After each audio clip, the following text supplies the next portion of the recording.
Hey guys, what's up? It's Bill from the XP Guild. If you've been watching our Astroplex game on every other Wednesday night over on Twitch or here on YouTube, or possibly even Kick if you're on that streaming service, you will know that we are working on our own gaming system. It is a role-playing game, of course, and we started off with some kind of planning on adapting it just a slight like 5e shift with some kind of drastic changes to how things were, and this started way back when Wizards tried their whole third-party lockdown system, when most of us in the community kind of revolted against Wizards of the Coast and D&D. Since I think things have mellowed out a little bit, but still we really liked what we had developed, and we really wanted to try to pursue that and develop that even further.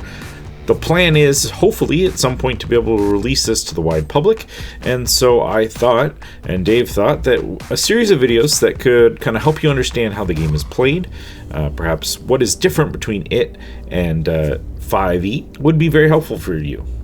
So if this is something you're interested in, if you're interested in game design, game development, things like that, if you've watched our Astroplex game and thought it was kind of a cool little system, and you're curious how the heck our characters do the things they do and how we came about these things, check it out. We're also going to put out more videos. I'm going to go over a little bit of things today, talking about the classes, how we developed that a little bit, and the development mindset that kind of went into that. I'm not going to give away everything, because hopefully someday this can be up for sale for you to purchase, and also something that our Patreon members will get more of sooner than others. So if you're interested in supporting the show, appease the algorithm, right? Click, tell us what you might like about it. Maybe give us some suggestions about things that you didn't think were as optimal or that we could look into. We're always interested in that feedback. Tell friends about it if you think it's something that they might enjoy and might look into for the future when we're ready to release it. Tell them, have them come check out these videos, see if it's something that sounds appealing to them. All right, well, with that, let's take a look at the system a little bit more in general. So for starters, I have next to me over here, I've got the character sheet that we're gonna plan on using for this system, the Astroplex sheet. This is the first page of the sheet. We do have 2 pages, similar to a lot of the D&D character sheets. You need that second page for spells or things like that. We don't exactly have spells per se, but we do have some abilities and stuff that you will need more room to write down things. So first note, you might notice that our stats over here, our abilities that you get, have been dwindled down to 4. We're doing physical, fortitude, mind, and social, to try to condense a little bit of how that works. You're going to end up getting 5, essentially total of 5 points that you can put into those. So the idea is that we're only going to worry about the pluses, so we don't worry about like D&D where it's 8 to 20.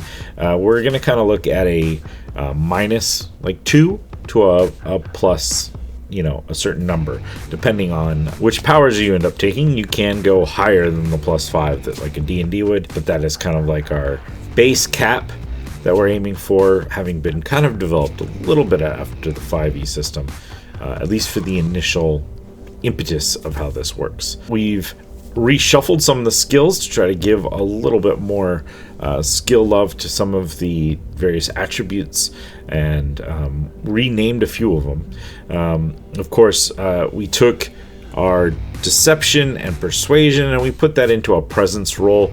We kind of felt there's so many times that you are a character that should be charismatic and persuasive, but part of that also is gonna be you have to be able to be deceptive, and I don't know, we felt a little bit like you were being punished because you would have to kind of put both your points in this same section that kind of did similar things, but certain situations you might want to go one way, certain situations you might want to go another way.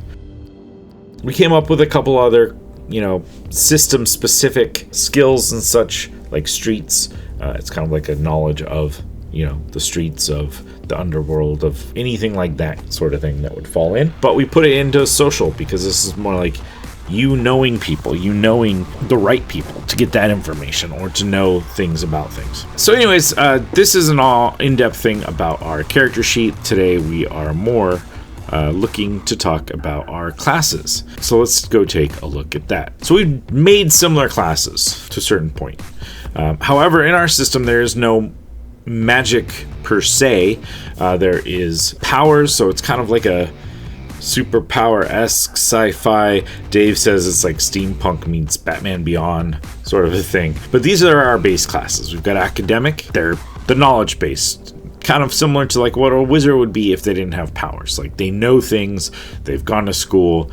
That's where their base impetus will be. Devout, this is the cleric sort of style of a character where you are devout to something. Now this doesn't have to be good things, it could be bad things. We have occult sort of things mixed into this class as well. Entertainer, which would be, right along the line of bard sort of idea. Charismatic, someone who knows things, is known by people and out there. Warrior, of course, this is almost a direct correlation to fighter. Guide scout would be like our ranger, and rebel finally is very similar to the rogue with similar things like sneak attack. Now let's take a look at something. We are doing what we call our specializations. So how the specializations work is that when you get a class like academic here, let's take a look at academic. So when you're taking a look at academic, you get your base class features at certain points and certain things based on your leveling progression chart, just like you would with D&D. But the main thing is that every level you're going to get a specialization, like a point essentially to pick one thing. It's like a tree, so you got to start at number 1. You can work your way down to number 3, but you don't have to take number 2 per se on your next specialization. You could pick a number 1 from a different tree. So this is kind of a way to very much mix and match and make some sort of character that would make the feels that you want to make. So in this case, let's say you were going Arcanotech Studies, you get a +2 bonus to your Arcanotech checks.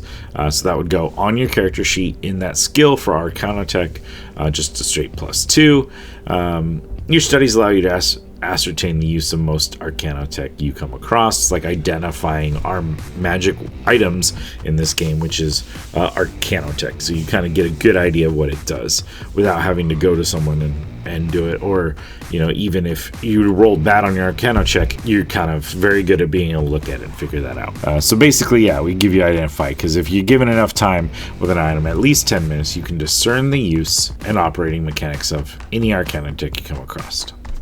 That's a cool little level 1 first thing. You could put in other things. We have similar historical studies, engineering, so on and so forth. Every level you're going to get 1 specialization.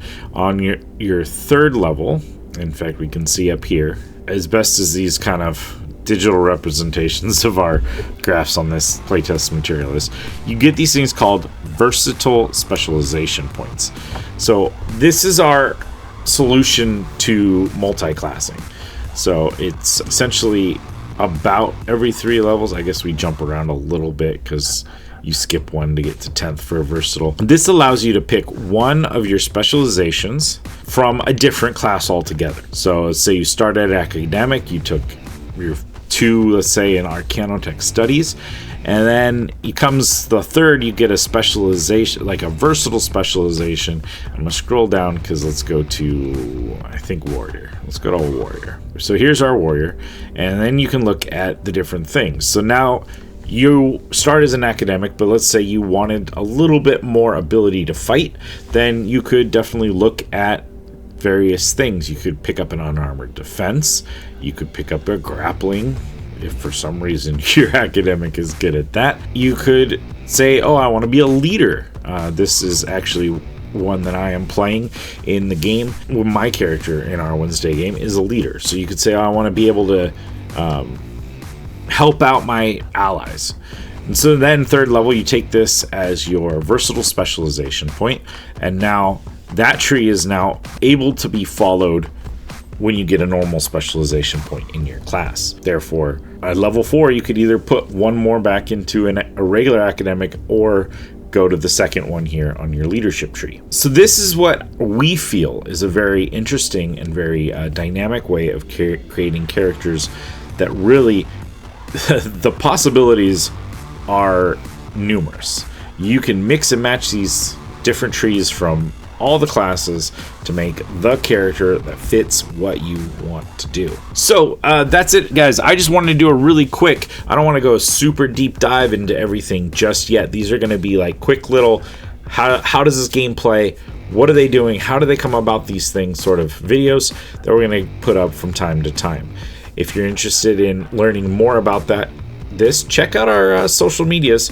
We will be releasing our game schedules and such. Follow us on Patreon. If you're interested in getting Discord links, let us know.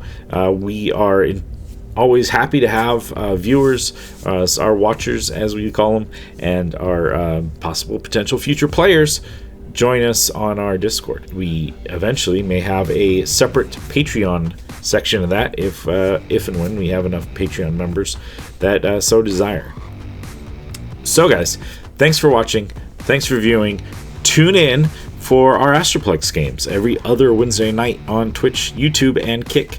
And we love you all. Hope you're all having a great time out there, and keep rolling them dice.